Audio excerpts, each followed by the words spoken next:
sentarse.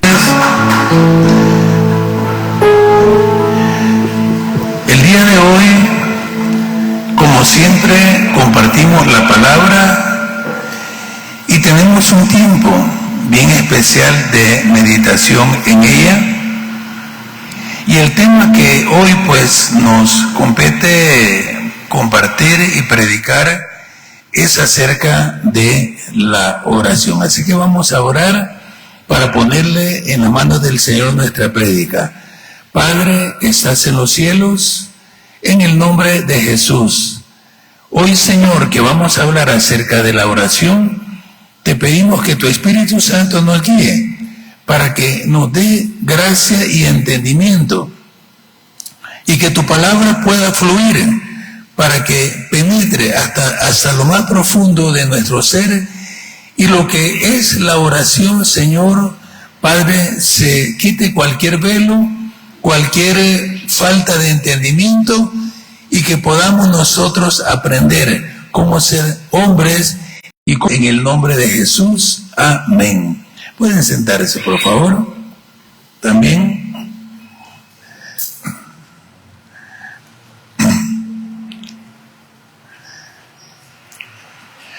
Los discípulos habían observado algo bien especial en la vida de nuestro Señor Jesucristo, y era su vida de oración. Siempre que ellos observaban la forma como Él se conducía, ellos podían ver que la oración era parte vital, parte integral de su vida diaria. Quiero que leamos Mari para que podamos entender con más claridad cómo era la vida de oración de nuestro Señor Jesús. Dice Marcos 1, 35 al 37. Levantándose muy de mañana, siendo aún muy oscuro, salió y se fue a un lugar desierto y ahí oraba. Y le buscó Simón y los que con él estaban, y hallándole le dijeron: todos te buscan. Marcos 1:38. Él les dijo: vamos a los lugares vecinos para que predique también ahí, porque para esto he venido. Y predicaba en las sinagogas de ellos en toda Galilea y echaba fuera los demonios. Marcos 1:40. Vino a él un leproso rogándole, e hincada la rodilla le dijo: si quieres puedes limpiarme. Y Jesús, teniendo misericordia de él, extendió la mano y le tocó y le dijo: quiero, sé limpio. Así que él hubo hablado, al instante la lepra se fue de aquel y quedó limpio. Hasta este punto, los discípulos habían visto a Jesús sanar a los enfermos, sanar a los leprosos, echar fuera demonios y predicar con denuedo la palabra del reino de Dios. Y se acercaron a él, pero no le pidieron que les enseñase a hacer eso, aunque parecía lo más notorio. Ellos se acercaron a Jesús y le dijeron: Señor, enséñanos a orar. Y ese es nuestro lema el día de hoy, en la mañana, que podamos decirle: Señor, enséñanos a orar. Es posible que usted esté comenzando en el Evangelio y esta prédica le abra un camino en el entendimiento acerca de la oración. Pero quizás usted ya tenga un tiempo de estar en los caminos del Señor y de ser cristiano, pero es necesario profundizar aún más en el conocimiento y el entendimiento de la oración.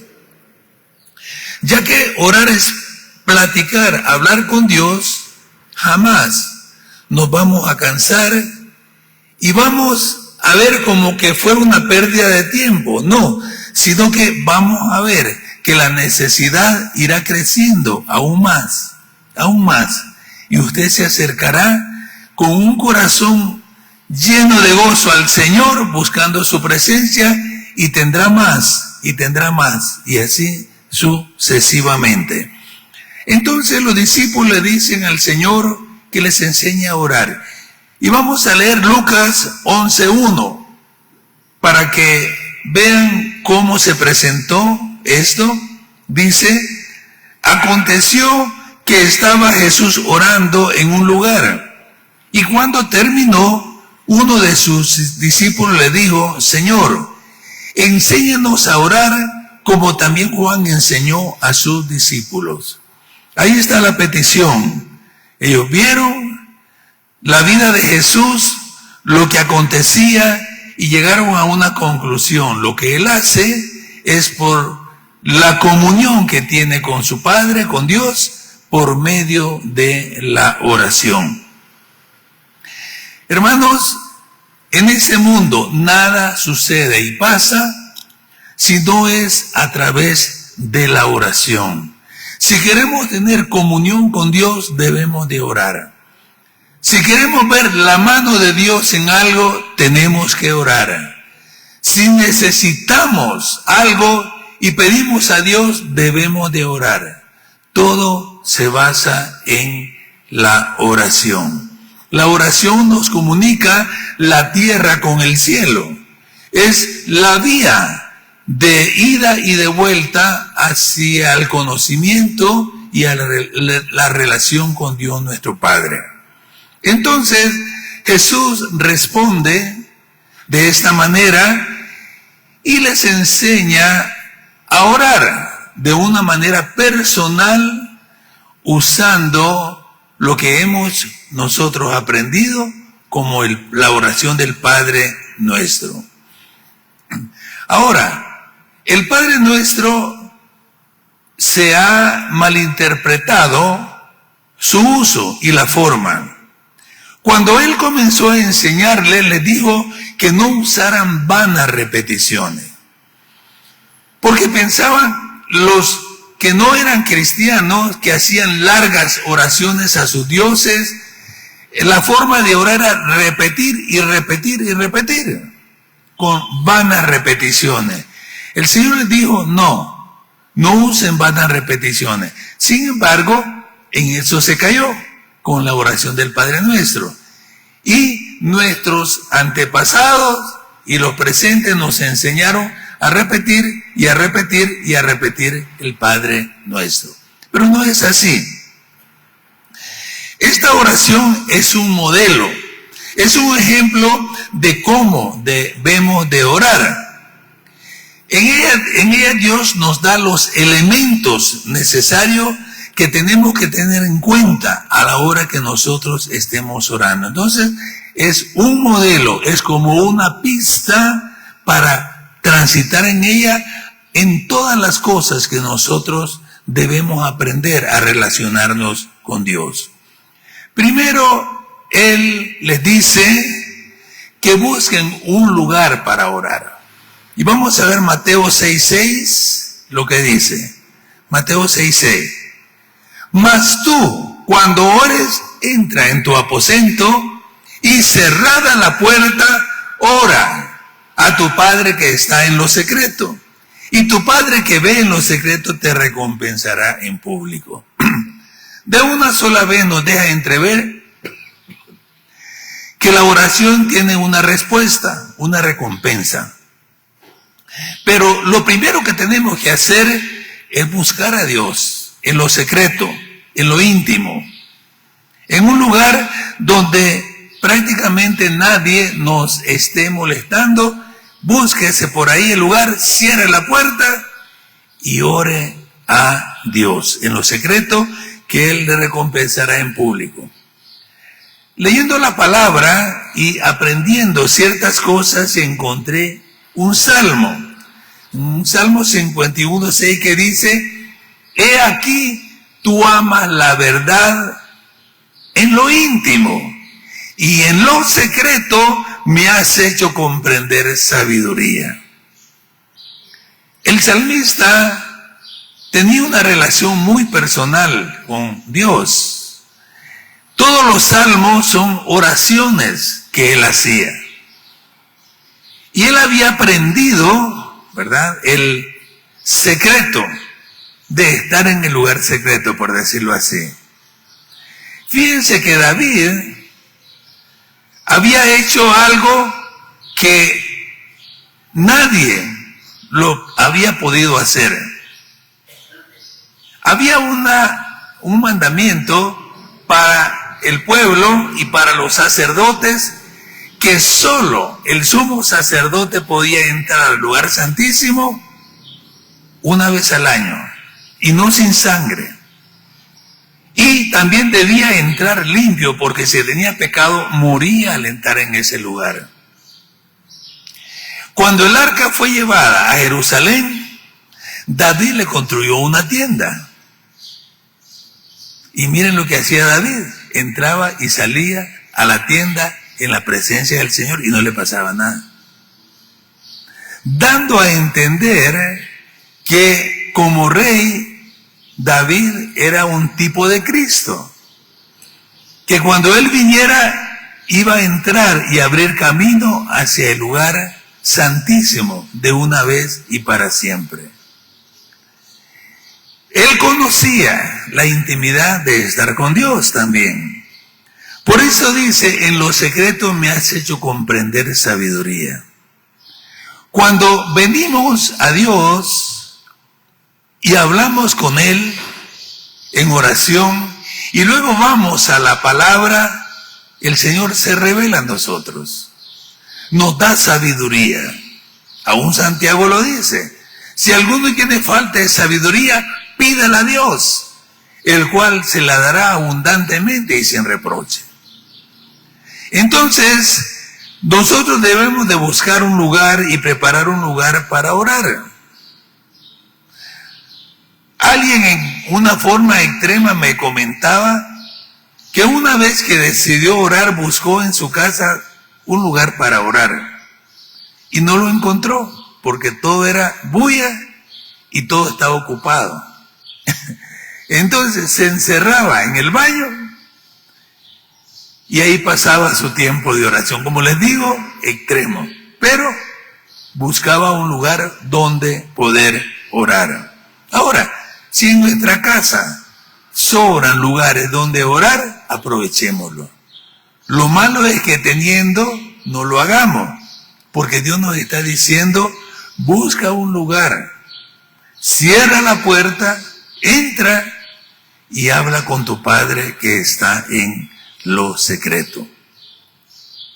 Ahora, el lugar secreto también me recuerda el lugar santísimo. Como nos hablaba nuestro hermano Pedro en las prédicas pasadas, y lo voy a recordar, voy a leer Hebreos 10, del 19 al 10, voy a leer, perdón, de 10-19.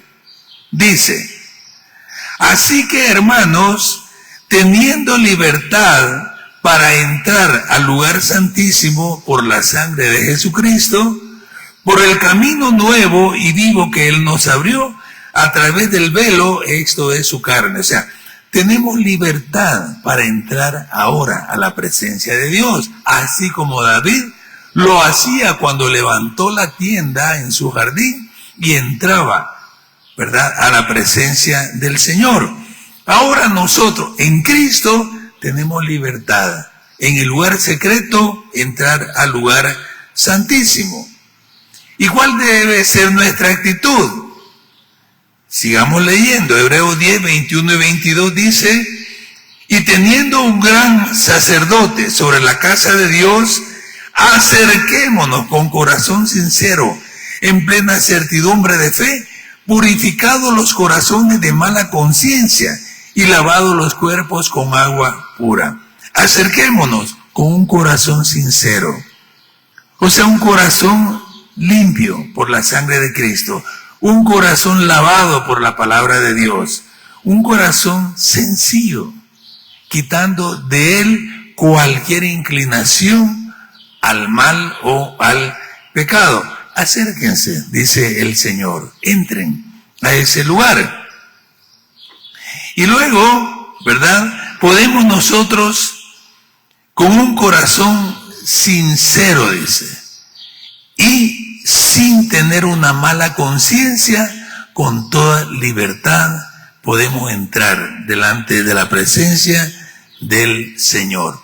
Entonces, Dios nos hace la invitación. Yo predicaba, venid a mí. Podemos ir no solamente por necesidades y por carga. Podemos ir porque queremos conocer a Dios y tener una relación personal con Él.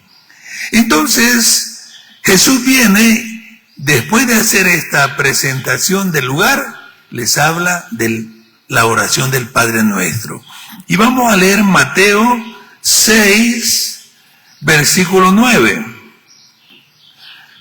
Dice así: vosotros pues oraréis así: Padre nuestro que estás en los cielos, santificado sea tu nombre. Jesús hace énfasis, ustedes deben hacerlo así. Y lo primero que les dice: Padre nuestro que estás en los cielos. Rompe con una tradición milenaria de los judíos, que ellos no conocían a Dios como Padre. Ellos lo conocían como mi Señor, como Dios, y así en su trato con Dios así lo manifestaban. Pero Jesús les muestra ahora algo diferente, algo más íntimo. Ustedes oren así: Padre nuestro que estás en los cielos. La palabra Padre que Jesús usa es una palabra que más adelante en el libro de Romanos el apóstol Pablo la describe, que por el Espíritu clamamos Abba Padre. O sea, es una relación cariñosa entre un niño y su papá. ¿Cómo le dicen los niños a su papá? Papito. Es una relación cercana. Esa es la palabra que usa cuando dice: ustedes oren así, Padre nuestro. En otras palabras, papito. ¿Verdad que hasta ni se lo creen? Qué raro, ¿eh? Ustedes sentirse que están orando de una manera muy cercana a papá, a Dios, nuestro Padre. Él quiere que te acerques como un niño. Y lo digo, el reino de los cielos es para los niños. Cuando un niño se acerca a ti como papá, cuando un hijo pequeño, ¿cómo lo hace? Con toda confianza. Corre y se tira a tus brazos. Te mira como héroe. Te mira de una manera especial. Un niño pequeñito no tiene ninguna limitación de venir a su papá, a menos que él lo haya tratado mal. Pero aún así son tan lindos que se les olvida y al rato ya se acercaron otra vez. Así Dios quiere que te acerques. Jesús dice: díganle, Padre, papá, que estás en los cielos. Porque nuestro Padre habita en las alturas, en los cielos. Acerquémonos entonces, por eso dice en hebreo, con plena certidumbre de fe. Acerquémonos con confianza, dice. Nos está hablando de una relación para que conozcamos a Dios como nuestro Padre. Entonces, cuando nosotros decimos por primera vez, Padre nuestro que estás en los cielos, el Señor Jesús no solo quiere que tengamos intimidad, sino que siempre nuestras oraciones, en primer lugar, sean dirigidas al Padre. Quiero que leamos Isaías 45:5 en cuanto a este entendimiento como Dios nuestro Padre. Isaías 45:5 dice: yo soy Jehová y ninguno más hay. No hay Dios fuera de mí, dice el Señor. Yo te seguiré aunque tú no me conociste, hablando en otros términos de enseñanza. Pero Él dice, no hay Dios fuera de mí. Cuando tú pidas a Dios Padre, reconócelo como el único Dios, como tu Padre Celestial. Yo hace como unos 2-3 meses atrás prediqué acerca de dónde viene nuestro socorro. Y lo voy a repetir en el Salmo 121, 1 y 2, que dice, alzaré mis ojos a los montes. ¿De dónde vendrá mi socorro? Mi socorro viene de Jehová, que hizo los cielos y la tierra. Entonces, nosotros venimos al único Dios, al único Padre y al único en el cual podemos encontrar el socorro verdadero. Amén. A Él. Aleluya. Gracias, Señor.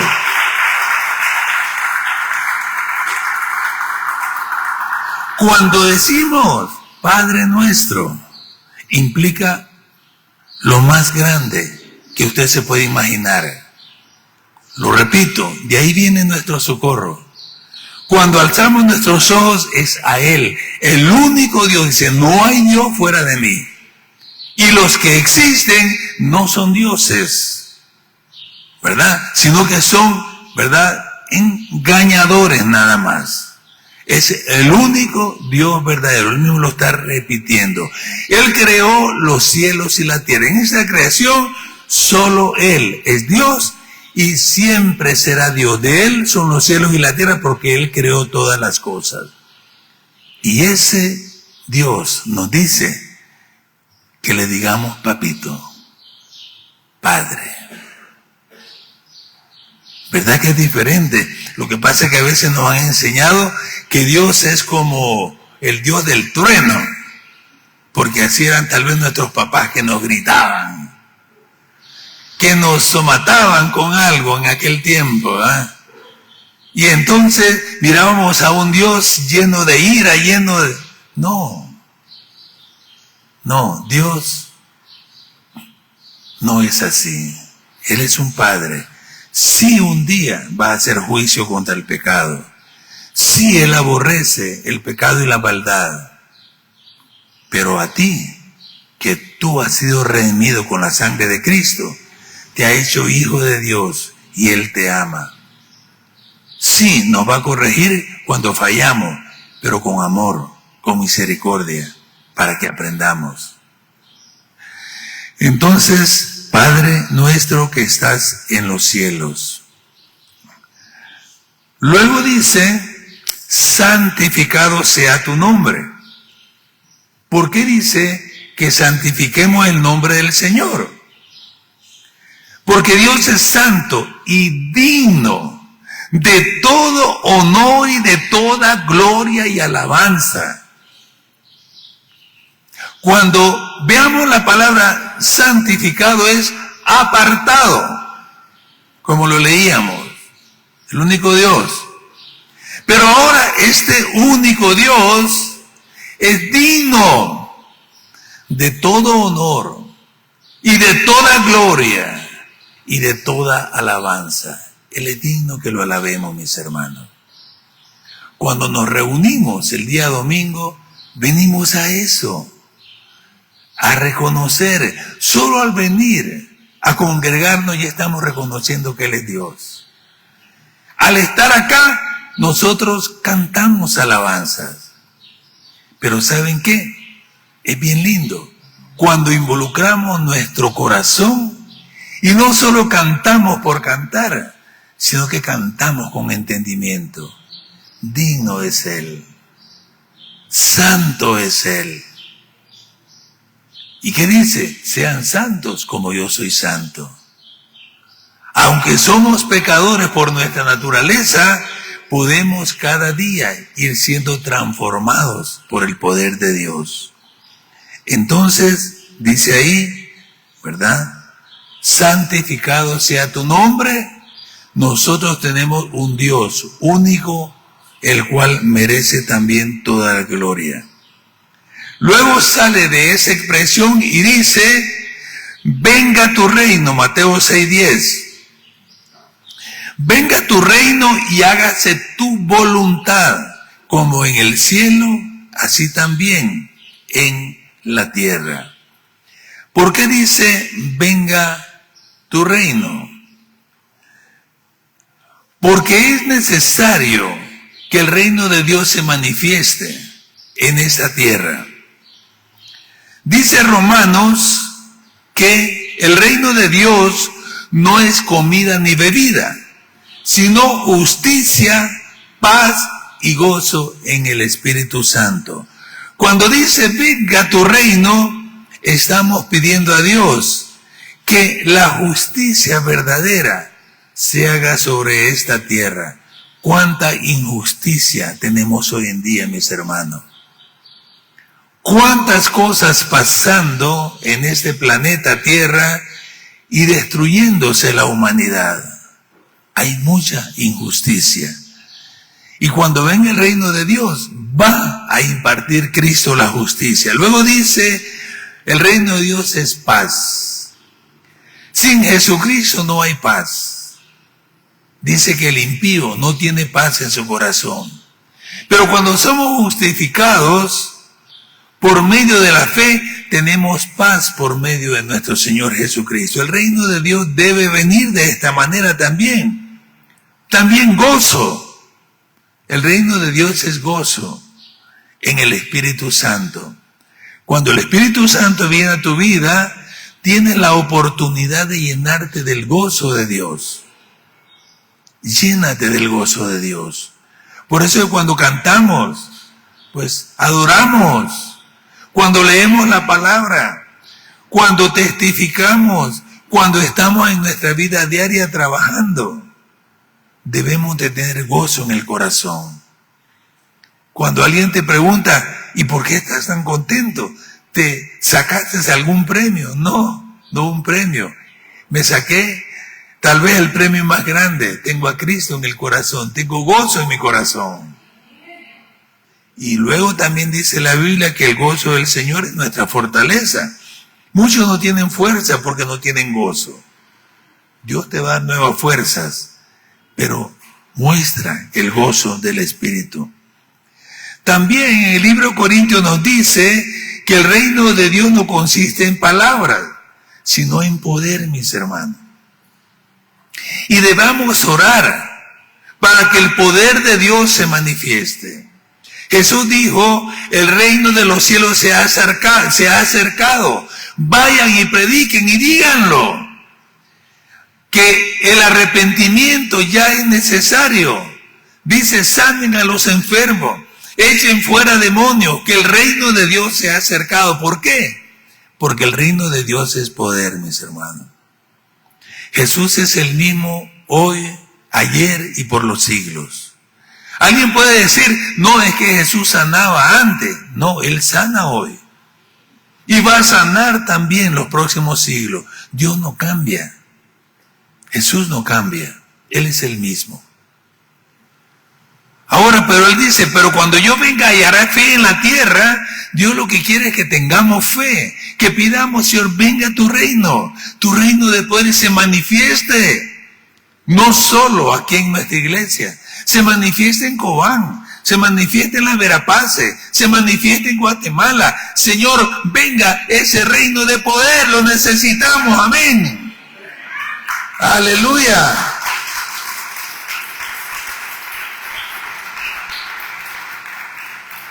Pero tenemos que tener esa actitud de pedir, Señor, venga tu reino. Que miremos la manifestación de ese reino. ¿Saben por qué? Porque el rey ya vino. Ahora el reino no ha venido en plenitud, pero está viniendo y un día va a estar aquí completo con el Señor. Pero antes que Él venga, nosotros hagamos nuestra parte. Manifestemos ese maravilloso poder del Señor. Luego dice que habla del reino, dice, hágase tu voluntad. Como en el cielo, así también en la tierra. Entonces, debemos de pedir con un propósito completo. que no solamente veamos que se hace la voluntad de Dios en el cielo, sino también aquí, que la traigamos nosotros a esta tierra. En el cielo no hay problema de hacer la voluntad de Dios. Todo en el cielo hace la voluntad de Dios, todo. El único lugar donde la voluntad de Dios no se hace es aquí en la tierra. El único ser o los únicos seres que no hacen la voluntad de Dios son los ángeles caídos, los demonios, los diablos y el hombre. Son los únicos que no hacen la voluntad de Dios aquí en la tierra y están aquí en la tierra. Por eso cuando traemos el reino de Dios decimos, hágase tu voluntad. Así como está hecha en los cielos, porque los ángeles cumplen con la voluntad de Dios. Señor, que venga ese reino y que también se haga tu voluntad. Pero ojo, debemos pedir antes que se haga la voluntad en la tierra, decir, Padre, que se haga tu voluntad en mi vida. Ahí comienza la voluntad del reino de Dios. Dile, Señor, venga tu reino a mi vida. Y cuando yo pido en el reino, Señor, también que se manifieste el poder tuyo en mi vida. Que venga gozo, paz y justicia a mi vida. Yo que haga primero lo correcto, que el reino de Dios se manifieste en mí y luego en los demás y en los demás y en todo lugar. Entonces, que la voluntad de Dios primero se haga en mí. O sea, que la obediencia primero se dé en mí para que yo pueda ayudar a otros a que también obedezcan la palabra del Señor.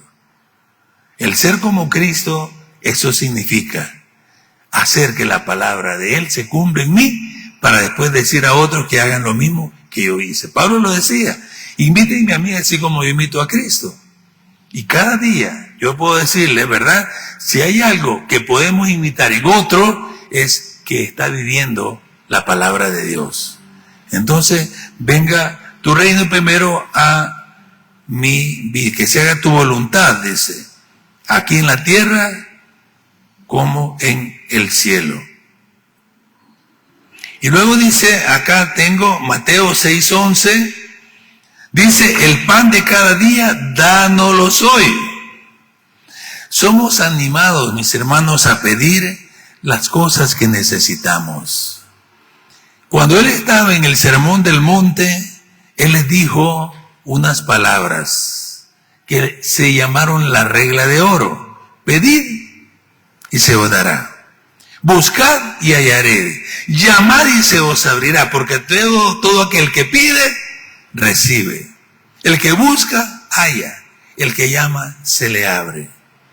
Miren, mis hermanos, el Señor dice que pidamos el pan de cada día. Hay un pan espiritual y un pan material. Por eso Jesús dijo, no solo de pan vive el hombre, sino de toda palabra que sale de la boca del Señor. Debemos de, por costumbre y por hábito, leer esta palabra. Acostúmbrense a leerla. Y yo animo a que lean el libro, porque también se puede leer en todo, ¿verdad? Los artículos que tenemos hoy, en teléfono, en computadora, y está bien, se la tiene ahí y la usa. Pero aprende a leer el libro. No pierda la costumbre. El libro nos habla, la palabra del Señor. Entonces, démosle gracias a Dios por lo que tenemos, por la provisión que hemos recibido, porque Él dijo que nunca nos dejará ni nos abandonará. Tal vez usted ha pasado tiempos difíciles y ha aprendido mucho de eso, pero jamás va a decir que Dios lo abandonó, que Dios lo dejó. Algo Dios le dio para que usted hoy estuviera con vida hasta el día de hoy. Entonces, dice, el pan de cada día, dánoslo hoy.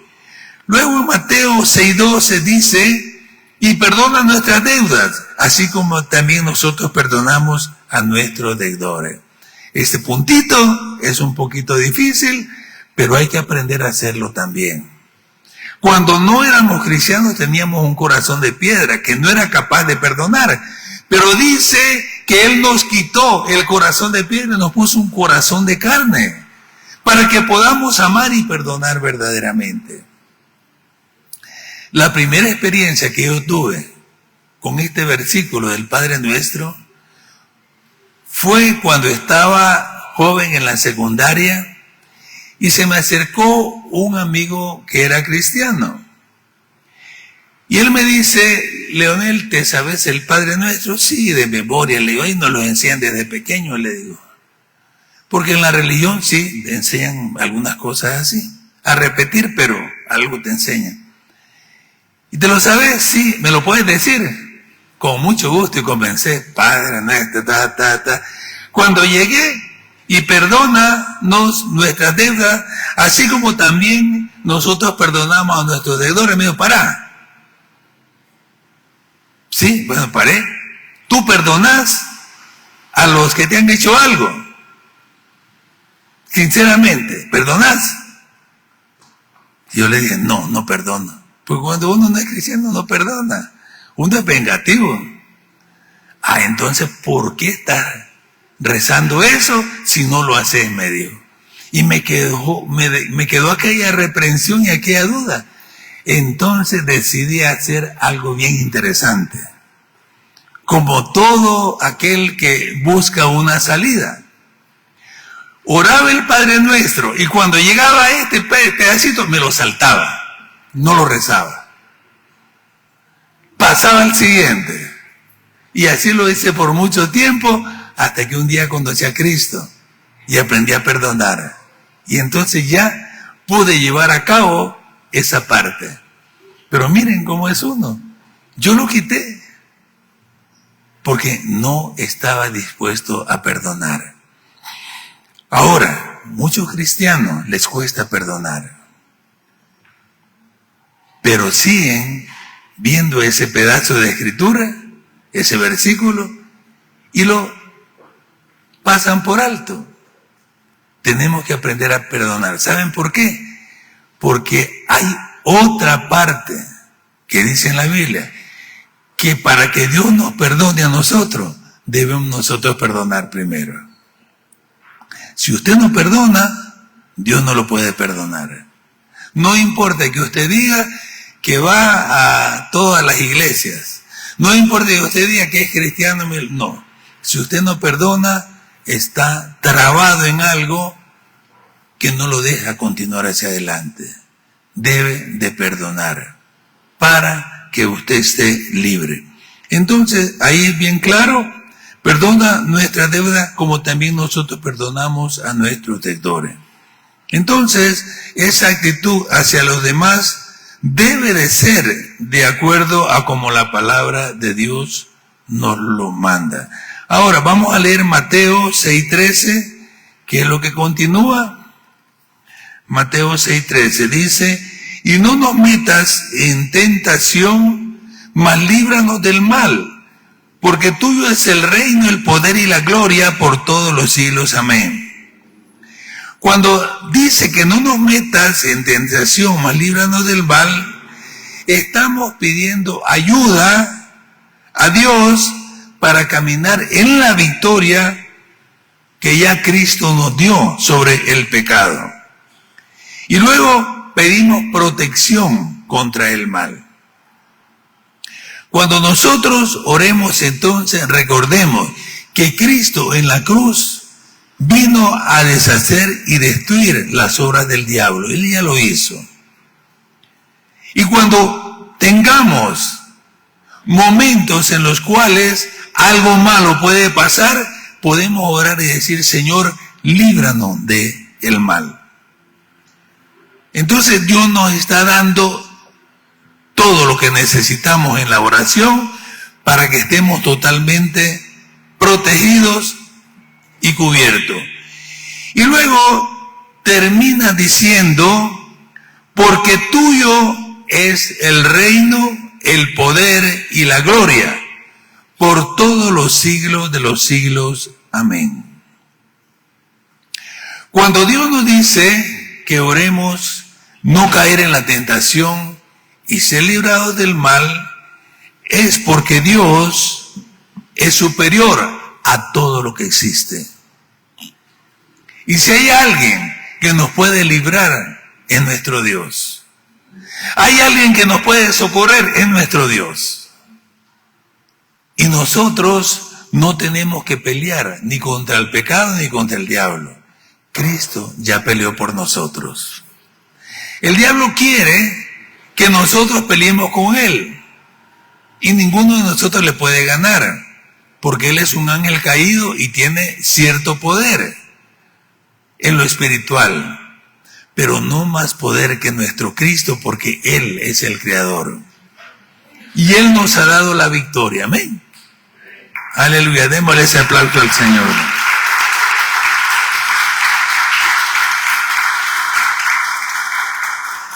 La Biblia dice, o no dice, que nosotros peleemos con el diablo, pero sí nos dice, resístanlo.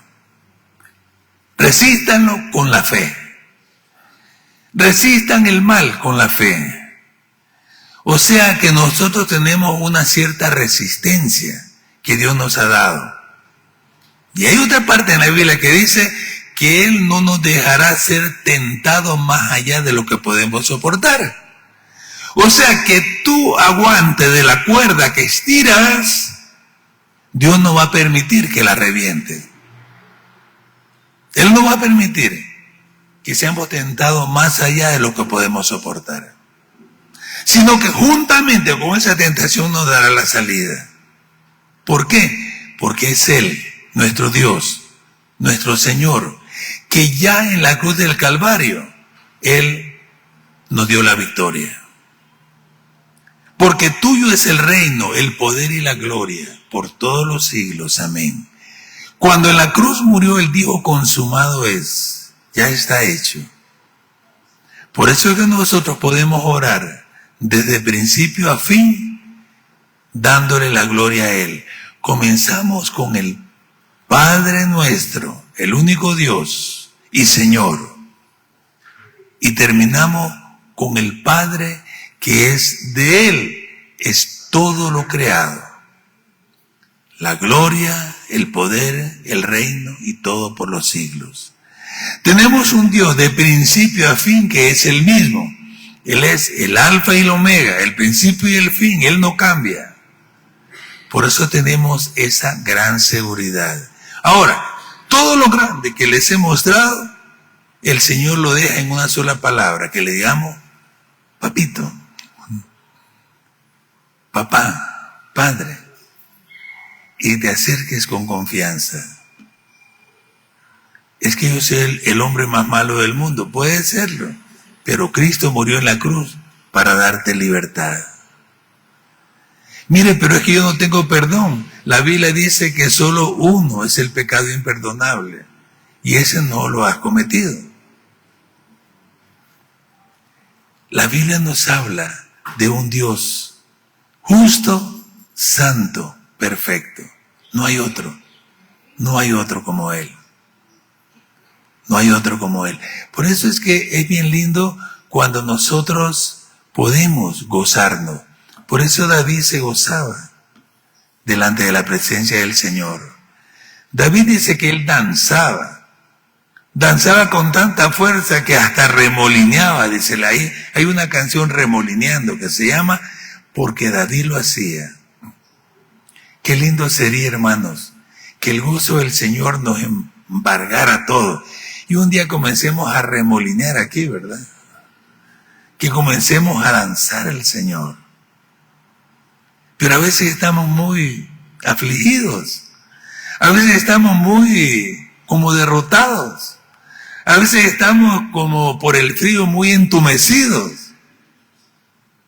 No hemos aprendido a alabar a Dios. No hemos aprendido a depender de Él.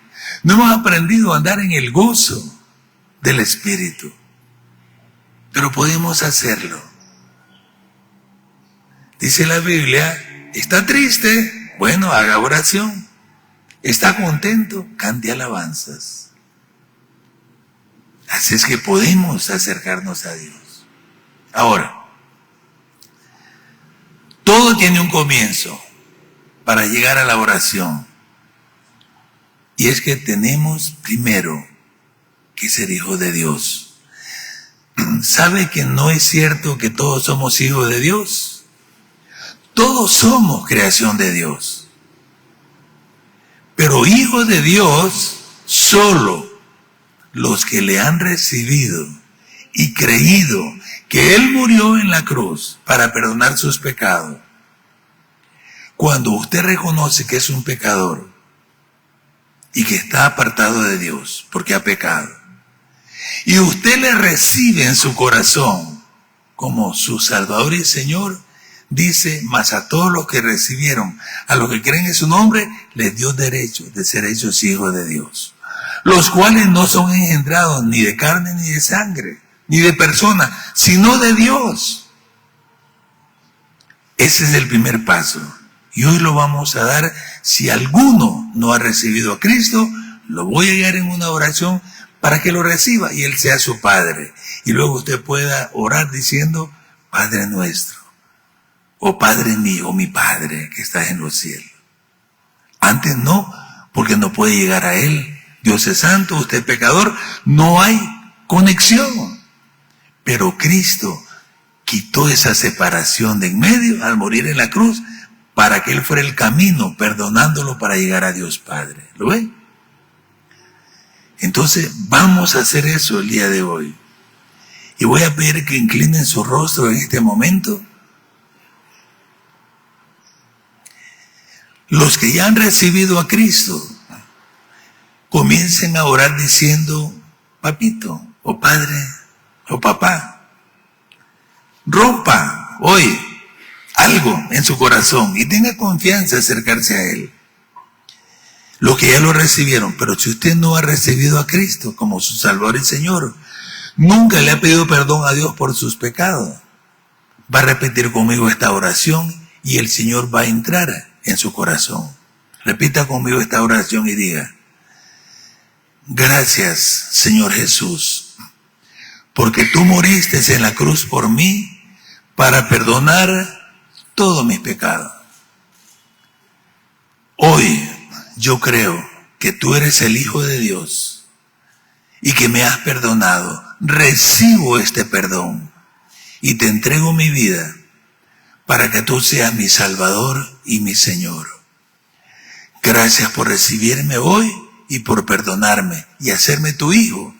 Y ahora yo te puedo decir, papá, ahora yo puedo orar, Padre nuestro que estás en los cielos, y santificar tu nombre. Gracias por darme esta salvación tan grande, en el nombre de Cristo Jesús. Amén y amén. Amén.